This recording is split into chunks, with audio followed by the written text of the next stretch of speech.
দ্বিতীয় পাঠ 2 নম্বৰ পাঠ পৰিস্থিতিতন্ত্ৰ বিষয়ে অকমান আলোচনা কৰিম।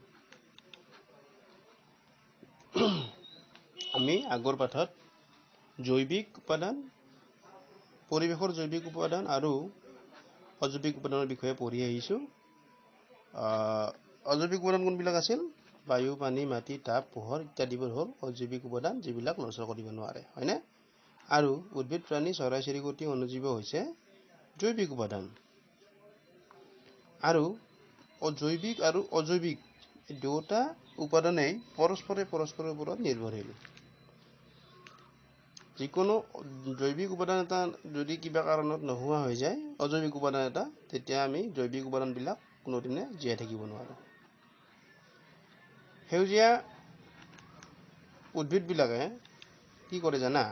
সেউজীয়া উদ্ভিদে সূৰ্যৰ পোহৰত, যিখিনি আমাৰ সূৰ্যৰ পোহৰ আছে, সূৰ্যৰ পোহৰত সিহঁতৰ পাতত এবিধ এটা কণিকা থাকে এক ধৰণৰ, যাৰ নাম পত্ৰহৰিত বুলি কয়, নতুবা হৰিতকণা বুলিও কয়, আৰু ইংলিছত কয় ক্ল'ৰ'ফিল। ঠিক আছে, ক্ল'ৰ'ফিল। হৰিতকণা, পত্ৰহৰিত নাইবা এই ক্ল'ৰ'ফিল জাতীয় বস্তুটোৱে সূৰ্যৰ পোহৰত বায়ুৰ পৰা কাৰ্বন ডাই অক্সাইড গেছ টানি লয় আৰু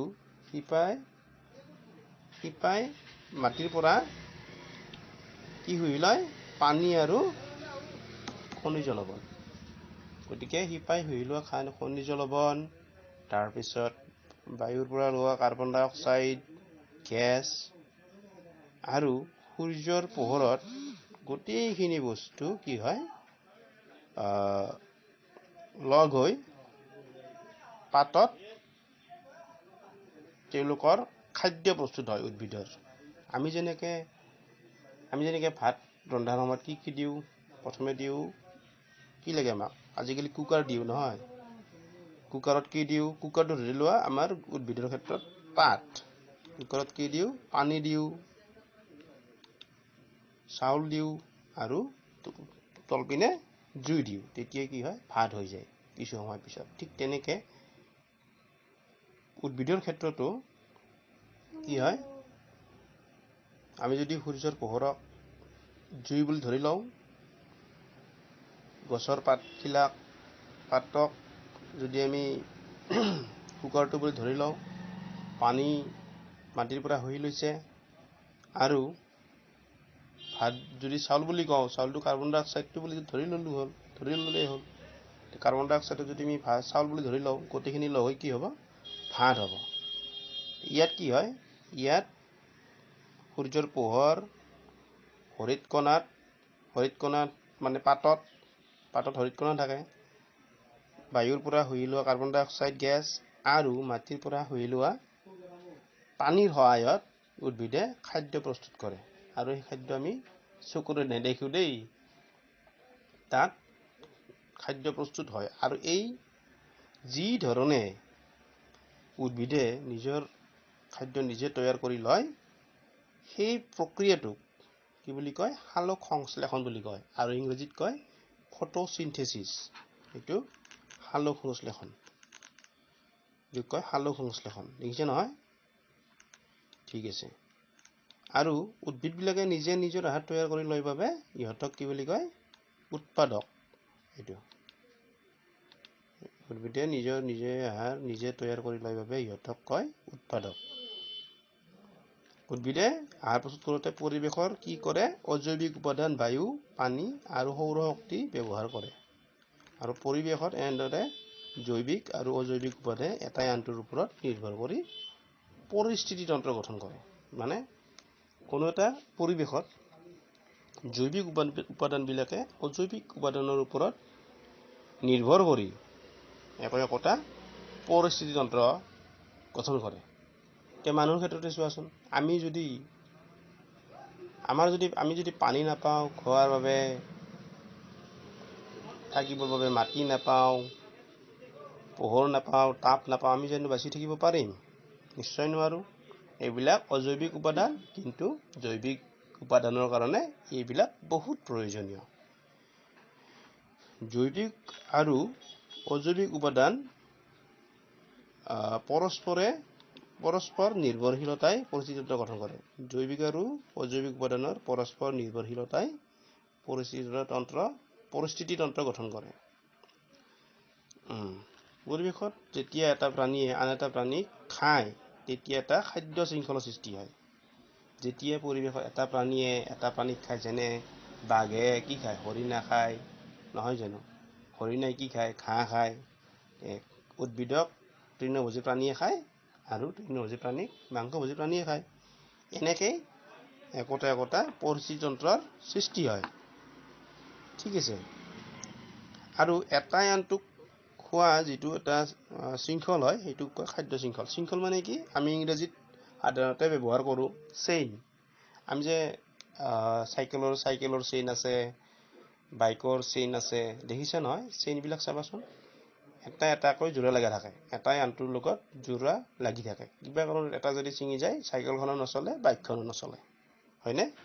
ঠিক তেনেকৈ আমাৰ জীৱ জগততো এটা প্ৰাণীয়ে আন এটা প্ৰাণীৰ ওপৰত নিৰ্ভৰ কৰি থাকে। এটাই আনটাক খাই জীয়াই থাকে আৰু এনেকৈ এডাল চেইনৰ নিচিনা সৃষ্টি হয়, আৰু ইয়াকে কয় খাদ্য শৃংখল। যিহেতু এই খাদ্যৰ ওপৰত নিৰ্ভৰ কৰি শৃংখলটো সৃষ্টি হয়, গতিকে ই কি হ'ল, এই খাদ্য শৃংখল। বুজিলে নহয়?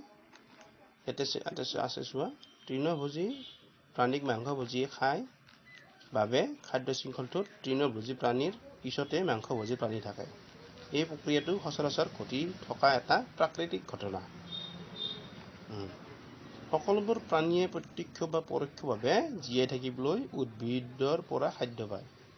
সকলোবিলাক প্ৰাণীয়ে, যিমান প্ৰাণী আছে পৃথিৱীত, সকলো প্ৰাণীয়ে প্ৰত্যক্ষভাৱে মানে ডাইৰেক্ট নতুবা ইনডাইৰেক্ট পৰোক্ষভাৱে উদ্ভিদৰ ওপৰত নিৰ্ভৰ কৰে, উদ্ভিদ খায়। এতিয়া মানুহে, তোমালোকে কোৱাচোন, মানুহে উদ্ভিদ খায় নে নাখায়? খায়।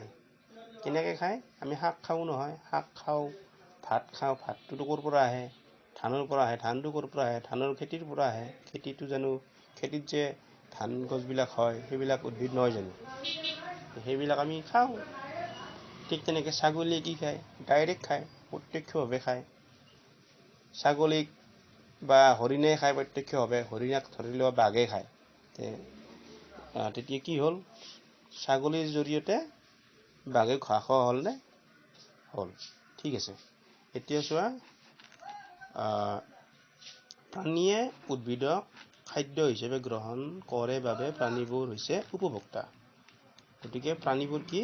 উপভোক্তা। যিহেতু প্ৰাণীয়ে উদ্ভিদক খাদ্য হিচাপে গ্ৰহণ কৰে, অৰ্থাৎ যিবিলাকে উদ্ভিদক মানে উৎপাদকক খাদ্য হিচাপে গ্ৰহণ কৰে সেইবিলাকক কি বুলি কয়? উপভোক্তা বুলি কয়। হয়নে? বুজি পালা? কি আহাচোন।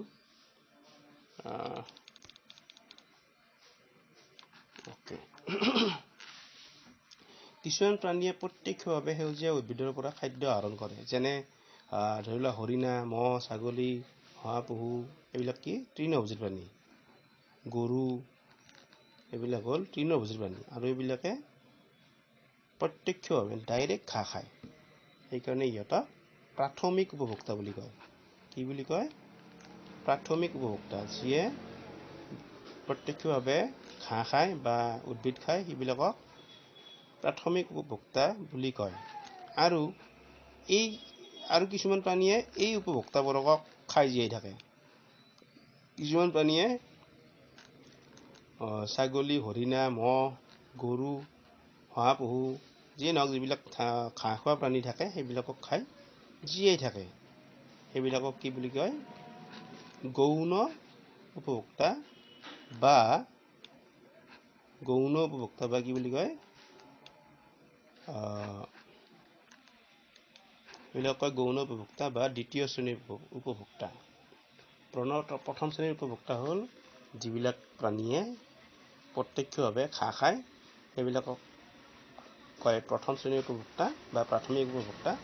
আৰু যিবিলাক প্ৰাণীয়ে সেই ঘাঁহ খোৱা প্ৰাণীবিলাকক খাই জীয়াই থাকে সেইবিলাকক কয় দ্বিতীয় শ্ৰেণীৰ নাইবা গৌণ উপভোক্তা। আৰু গৌণ উপভোক্তাৰ ভিতৰত আছে বাঘ, সিংহ, শিয়াল আদি মাংসভোজী প্ৰাণীবোৰ। আন কিছুমান প্ৰাণীয়ে উৎপাদক আৰু উপভোক্তা দুয়োকে খায়। যেনে ঘাঁহও খায়, ঘাঁহ মানে উদ্ভিদক খায়, ঘাঁহ বুলি নকওঁ মই, উদ্ভিদক খায় আৰু প্ৰাণীৰ মাংস দুয়োটা খায়। সেইবিলাকক কয় সৰ্বভোজী প্ৰাণী। যেনে হ'ল মানুহ, সৰ্বভোজী প্ৰাণী। আমি মানুহবিলাক সৰ্বভোজী। আমি মাংসও খাওঁ আৰু উদ্ভিদো খাওঁ। নাখাওঁ নেকি উদ্ভিদ? খাওঁ। কিয় তোমালোকে শাক নোখোৱা নেকি? মাংস নোখোৱা নেকি? খোৱা। গতিকে উদ্ভিদো খোৱা, আকৌ আৰু কি খোৱা? মাংসও খোৱা। ছাগলীৰ মাংস খাওঁ। বিভিন্নজনে বিভিন্ন ধৰণৰ মাংস খায়। গতিকে মানুহ সৰ্বভোজী প্ৰাণী। এইদৰে সকলো জীৱই খাদ্য শৃংখলত এটা নিৰ্দিষ্ট স্থান অধিকাৰ কৰে। এটা আমাৰ পৰিৱেশত নানা ধৰণৰ পৰিস্থিতি তন্ত্ৰ আছে। যেনে ঘাঁহনি, পুখুৰী, শস্য পথাৰ, অৰণ্য আদিবোৰ হৈছে কি একোটা পৰিস্থিতি তন্ত্ৰৰ উদাহৰণ তাত। ঠিক আছে।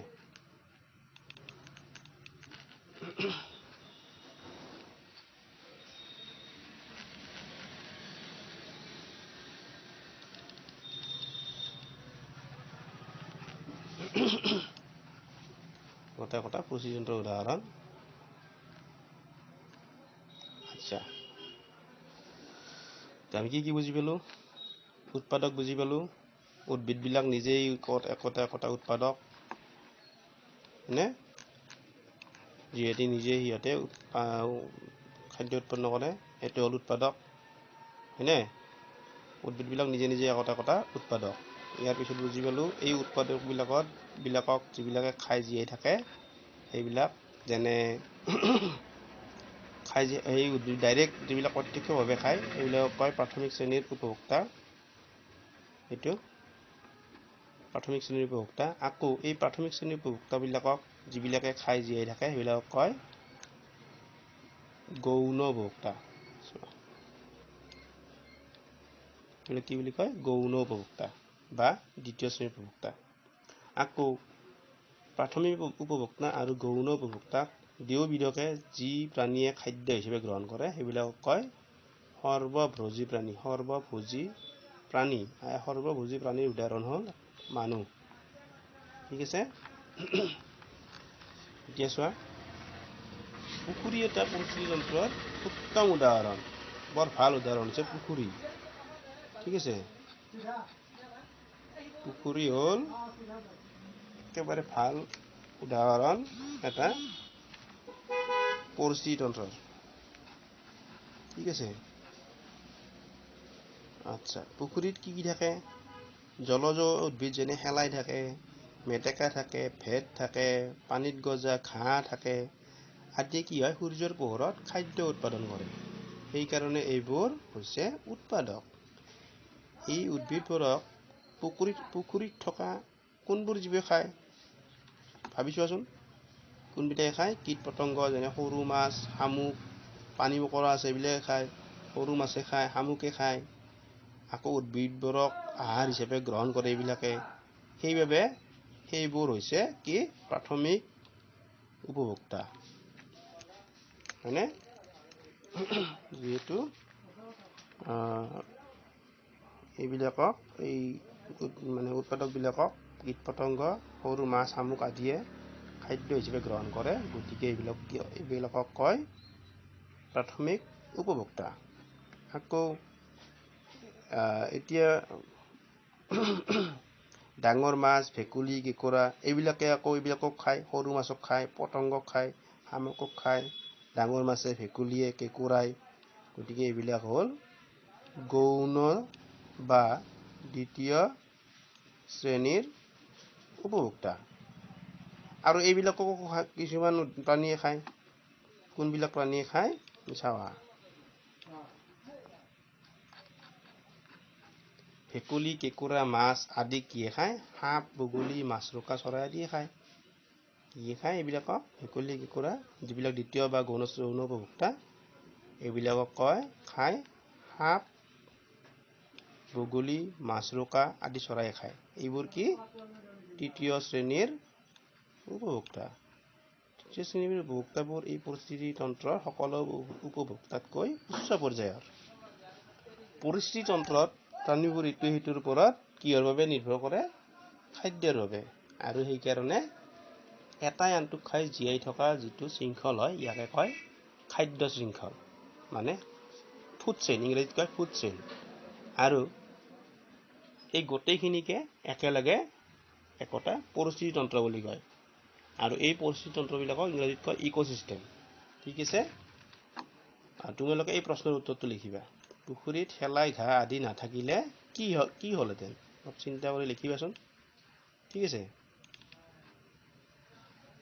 তাৰপিছত এই ছবিটোলৈ চোৱাচোন।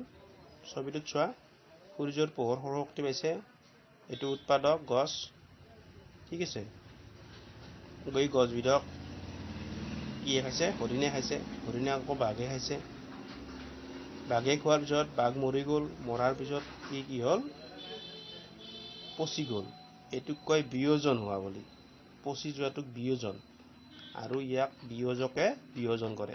আমি এতিয়া বিয়োজনটো শিকো পঢ়ো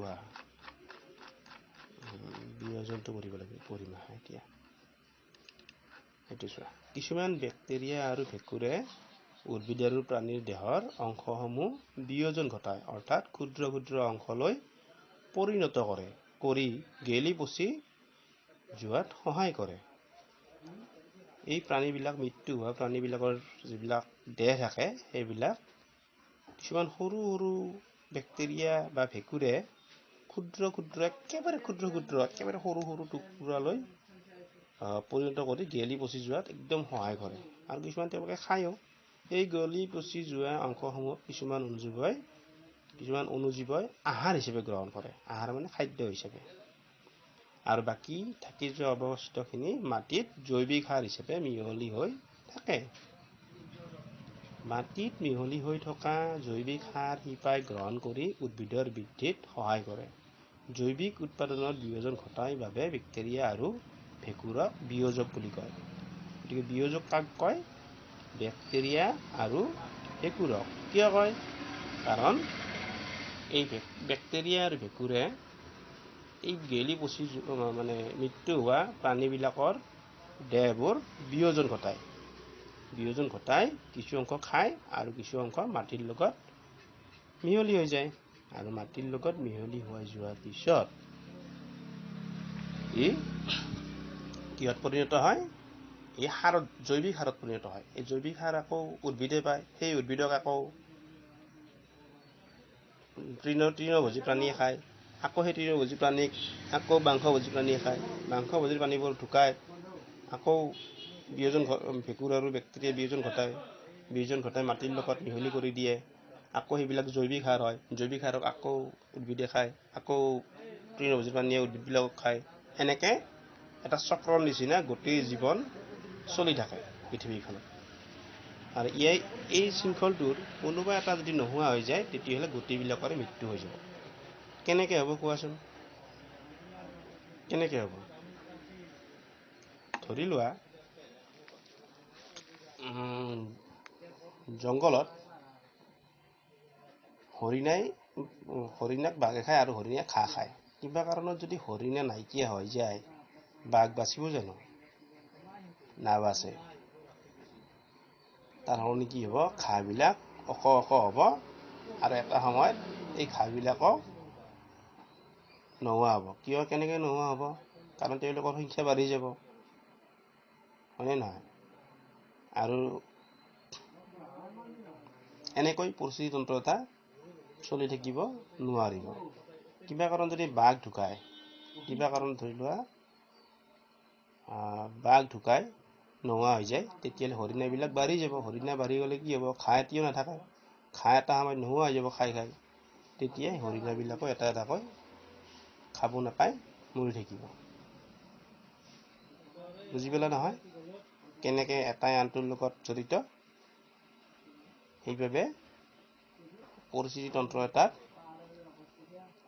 খাদ্য শৃংখলটো চলি থাকিব লাগিব। নহ'লে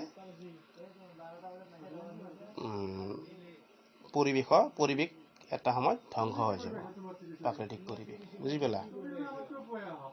ঠিক আছে বাৰু, নেক্সট টাইম আমি পিছৰ ভিডিঅ'ত আলোচনা কৰিম।